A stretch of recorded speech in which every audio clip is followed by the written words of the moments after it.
Hello students, class 9, good morning. Today with this video we are going to do with the chapter from moments. इस video में हम आज क्या करने वाले हैं, मोमेंट्स का एक chapter, and that is in the kingdom of fools. ठीक है, तो in the kingdom of fools ये टाइटल ही इंडिकेट करता है मूर्खों के राज्य की बात. तो जरा जानते हैं कि ये क्या है जो बोर्ड पे लिखा है. What is it written on the board. पहली बात ये समझिए कि in the kingdom of fools है क्या.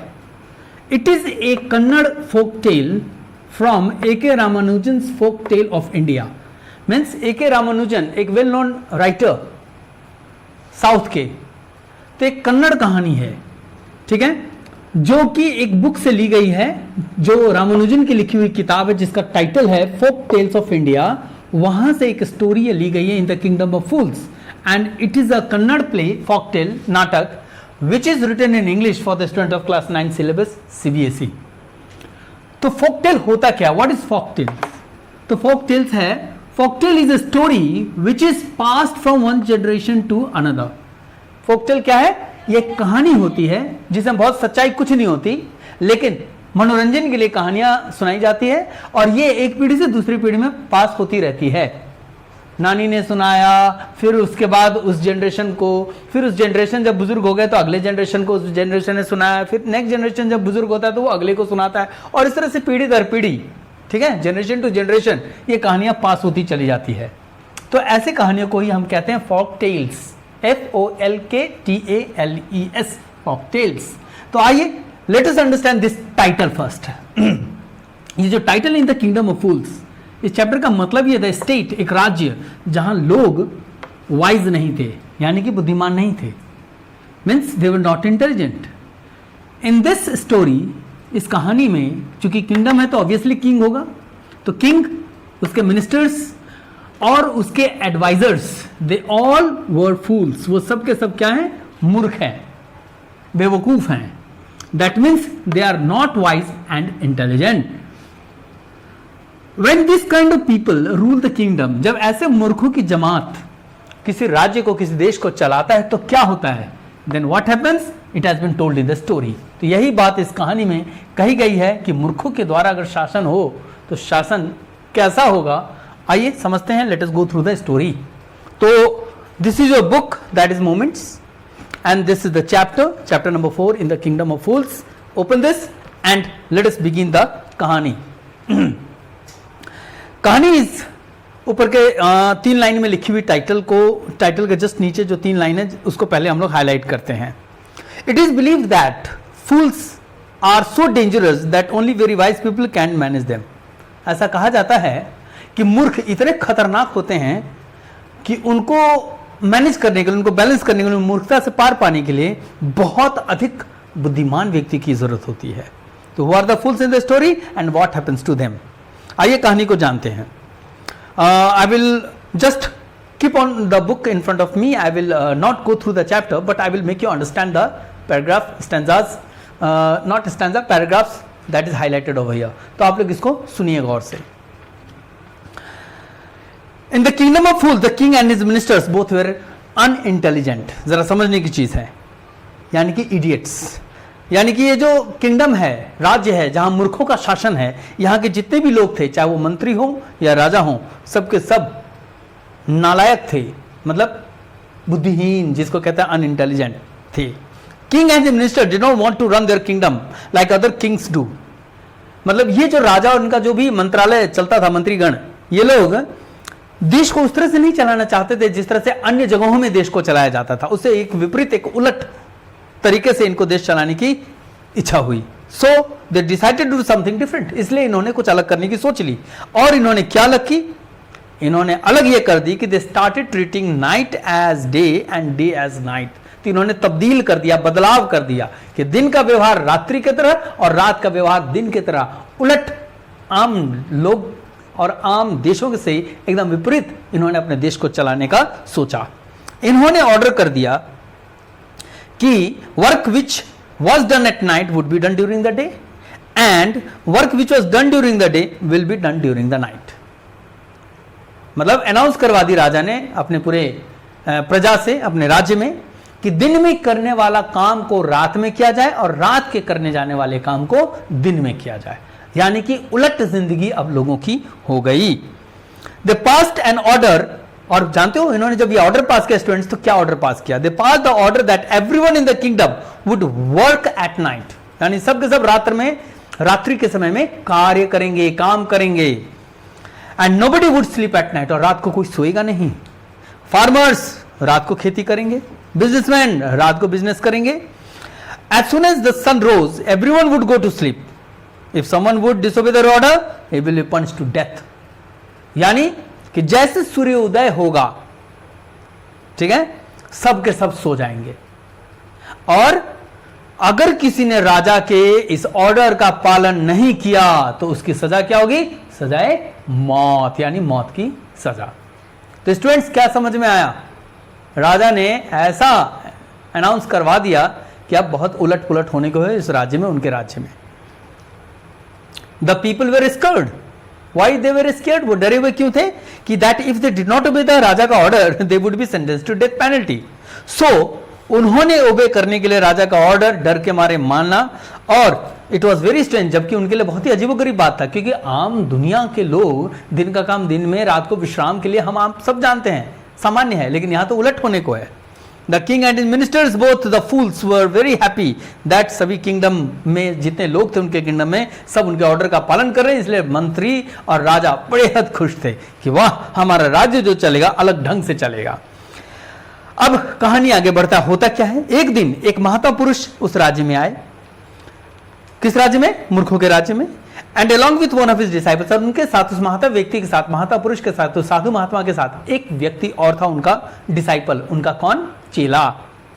He saw that it was a very beautiful city. It was a sunny day, but could not find anyone around. इन लोगों ने जब उस राज्य में घुसा तो देखा बड़ा शानदार धूप निकला हुआ है, सनी डे है, लेकिन पूरे राज्य में सन्नाटा, कोई आदमी नहीं दिख रहा। No one was there. They were surprised. Everyone was asleep. And the writer says that not a mouse was stirring. यानी कि सब के सब, पूरा का पूरा राज्य शांत और सोया हुआ था, यहां तक एक चूहा भी इधर से उधर नहीं दौड़ रहा था। यू कैन इमेजिन कितनी सन्नाटा थी, शांति थी उस राज्य में।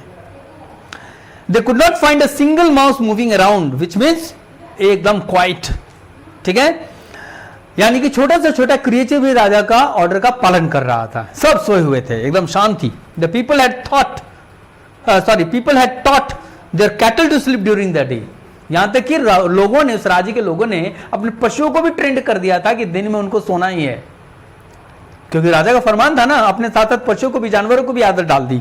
सो everyone, human as well as animals, were sleeping. आगे क्या होता है? These two strangers of the kingdom of the fools, in the kingdom of the fools, were not aware that the kind of order that has been passed in the city. So they were surprised to see that everyone was asleep during the daytime. ये जो दो महानुभाव घुसे थे उस राज्य में, एक महात्मा जी और उनका एक चेला, ये लोगों से वाकिफ, ये दोनों के दोनों इस, क्या बोलते हैं उसको, फरमान से, राजा के फरमान से वाकिफ नहीं थे कि यहाँ पे उलट होने को है। यहाँ उलट होता है इस राज्य में, दिन में लोग सोते हैं, रात को कार्य करते हैं, इनको जानकारी थी नहीं। इनको बड़ा आश्चर्यचकित हुआ कि सब दिन में सो रहे हैं। दे केप्ट ऑन वंडरिंग, ये चारों तरफ शहर में घूमे, और जैसे ही रात्रि हुई, इनका दिन बीत गया और रात्रि हुई, देखते क्या है कि पूरा का पूरा राज्य के लोग जगे हुए हैं और वो लोग अपने रोजमर्रा के कार्य में लग गए। बिजनेसमैन ने बिजनेस स्टार्ट किया, फार्मर्स ने खेती शुरू कर दी। इनको बड़ा शॉकिंग लगा कि भाई what is this, what happened. The guru and his disciple were very hungry, इनको तब तक भूख लग चुकी थी। When the shops opened at night they went to buy groceries, और जैसे ही रात्रि को दुकान खुली ये लोग चले गए ग्रोसरी के सामान खरीदने, किचन के सामान खरीदने। They were surprised to see that whatever they bought from the shop costed 1 duddu, मतलब इनको ये बड़ा अजीब लगा कि यार ये दुकान में कुछ भी खरीदने जा रहे हैं, सबकी कीमत, हर चीज की कीमत, कुछ भी ये खरीदें सेम क्वांटिटी में 1 डुडू देना है। डुडू क्या है? Duddu is a coin, money form है, मतलब लैंग्वेज कन्नड़ भाषा में, साउथ की भाषा में, कन्नड़ भाषा में डुडू पैसे को कहते हैं, यानी एक ही पैसा लगेगा, कुछ भी खरीदो। यानी कि हर चीज वहां सस्ती थी, एवरीथिंग वाज चीप। चाहे आप एक बड़ा सा केले का गुच्छा खरीदो, चाहे वो एक बड़ा सा बैग खरीद लो चावल का, है ना, सबकी कीमत सिर्फ 1 डुडू, यानी कि 1 coin. Everything was at the same price in the kingdom of fools. आगे क्या होता है? The guru and his disciples were very happy. दोनों के दोनों गुरु चेला खूब खुश थे कि भाई यहां तो बहुत ही फूड सस्ता है, तो you could bye a lot of food just for 1 रुपी, यानी 1 ही रुपए में आप बहुत सारी चीज खरीद सकते हो। यह बात से गुरु चेला दोनों बेहद खुश थे, प्रसन्न थे। जब गुरु और इस डिसाइपल ने खाना बनाया तो इन लोगों ने खाना खाया भी। गुरु को एहसास हुआ कि kingdom was a kingdom of fools and decided not to stay there any longer because it was unsafe for them. लेकिन गुरु गुरु होता है, उनको एहसास हो गया कि जो वाकया इन्होंने देखा दिन से लेकर रात तक का, इनको ये फील हो गया कि ये जो राज्य में ये दोनों गुरु चेला आए हैं, ये मूर्खों का ही शासन है यहां पर, और मूर्खों के बीच रहना ज्यादा लाभकारी नहीं है, बड़ा खतरा होता है। ये गुरु जी को समझ में आ गया था। ये जो बुद्धिमान गुरु थे, चूंकि ये होशियार थे, गुरु थे, समझ गए। इन्होंने अपने चेले से कहा कि भैया यहाँ रुकना ठीक नहीं है लंबा, इसीलिए तुरंत निकल चलो भैया, हम लोग भागे यहां से, शहर छोड़ दें, मतलब ये राज्य छोड़ दें। लेकिन डिसाइपल जो चेला था पेटू राम था, यानी कि फूडी, यानी महापेटू। उसको भाई वैरायटी के यहाँ के भोजन अच्छे लग रहे थे क्योंकि सस्ता भोजन मिल रहा था। गुरु ने चेले को खूब समझाया कि भाई ऐसा मत करो, समझो चीजों को, यहां पे रहना तुम्हारे लिए उचित नहीं है, क्योंकि मूर्खों के बीच होशियार नहीं रहते, अदरवाइज बहुत खतरा झेलना पड़ेगा और बहुत खतरनाक होगा आने वाले समय में। वो तुरंत छोड़ना चाहते थे जगह को, ठीक है, और इससे पहले कि वो राज्य में इनको कोई हानि पहुंचे यहां से निकल चलें। लेकिन डिसाइपल ने मना कर दिया, उनके चेले ने मना कर दिया, और गुरु की बात को वो समझा नहीं, और वो चाहा कि यहीं रहेंगे क्योंकि यहां पे भोजन बड़ा सस्ता मिलता है, तो खूब खा के अपना मतलब मोटू हो जाएंगे खा पी के। पेटू तो था ही था। गुरु के लाख समझाने के बावजूद भी चेला नहीं समझा। गुरु क्या किया, छोड़ दिया और चले गए। चेले को छोड़कर वो भाई, वो होशियार व्यक्ति थे, समझदार थे, महात्मा पुरुष थे, वो चले गए। वो समझ रहे थे कि घटना कुछ खराब होने को है। डिसाइपल वहां रह गया, चेला वहां रह गया उन मूर्खों के राज्य में। Every day he ate a lot of food due to which he becomes a fat and huge bull. नतीजा क्या, पेटू तो था ही, सस्ता खाना मिल रहा था इसको, 1 रुपए में कुछ भी खरीद लो। ये वहां रह गया और खूब भोजन का आनंद लेता था डेली। नतीजा ये हो गया कि इतना ने ये खाया कुछ दिनों तक कि ये भयानक सांड की तरह भारी भरकम और मोटा हो गया, जस्ट लाइक ए बुल। अब कहानी में आगे क्या, चेला को छोड़कर गुरु चले गए क्योंकि गुरु का कहना नहीं माना चेले ने। चेले को अब झेलना होगा। एक दिन एक चोर एंटर कर गया किसी मर्चेंट के घर में, मर्चेंट व्यापारी। उसने क्या किया कि दीवार में एक छेद किया, made a hole in the wall, और जब वो घुसा, तभी घुसने के दौरान वो चूंकि चोर था, वो लूट करने के आया था, दीवार गिरी, उस पर गिर गया, उस चोर पर, और चोर वहीं पे धाराशायी हो गया, मर गया। घटना घट गई भाई, दीवार में छेद किया, सेंधमारी जिसको कहते हैं, घर में घुस के चोरी करेगा मर्चेंट के व्यापारी का, और जैसे घुसने के क्रम में वो क्या हुआ, दीवार उसी के ऊपर गिरा और वो दब के मर गया। अब चोर का जो छोटा भाई था राजा के पास कंप्लेंट लेके गया कि महाराज मेरा भाई मर चुका, मेरे भाई के ऊपर एक व्यापारी के यहां पर मेरा भाई चोरी करने गया था, जो हम लोगों का खानदानी व्यवसाय है, और चोरी करने के क्रम में उसके ऊपर दीवार गिरी और वो मर गया। अब while he was working, मतलब चूंकि उसका खानदानी पेशा था तो वही करता, उसी का वो कार्य था, ऐसे करके समझाया महाराज को। The thief's brother was taking advantage of राजा की मूर्खता का। He said that the merchant whose wall has been fallen down on his brother, वही दोषी है। राजा ने फरमान जारी कर दिया, उसको न्याय दिलाना था। उसने कहा कि हाँ बिल्कुल ठीक, चोर की मृत्यु का कारण वो व्यापारी होगा जिसके दीवार से चोर की मृत्यु हुई है। ये है मूर्खों का राजा।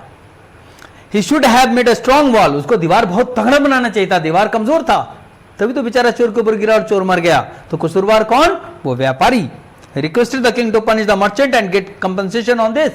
और ये बात जब चोर के भाई ने एक्सप्लेन किया तो राजा भी सहमत हो गया कि वह व्यापारी को पकड़ के लाया जाए, कंपनसेशन इसको, भाई चोर मरा है इसके दीवार गिरने से, तो दोषी तो वही है, दीवार अच्छा होता तगड़ा होता तो नहीं होता ये घटना, सो उसको दोषी ठहराया गया। राजा ने क्या किया, फुलिश था ही था, उसने डेड मैन को कंपनसेशन कराने के लिए, और चूंकि उसके व्यापार था, वो धंधा था खानदानी, उसने उसकी बात को मान ली, और उसने only thought that the man had died, और उसने क्या कहा, पनिश करने के लिए मर्चेंट को बुलाने का फरमान जारी कर दिया।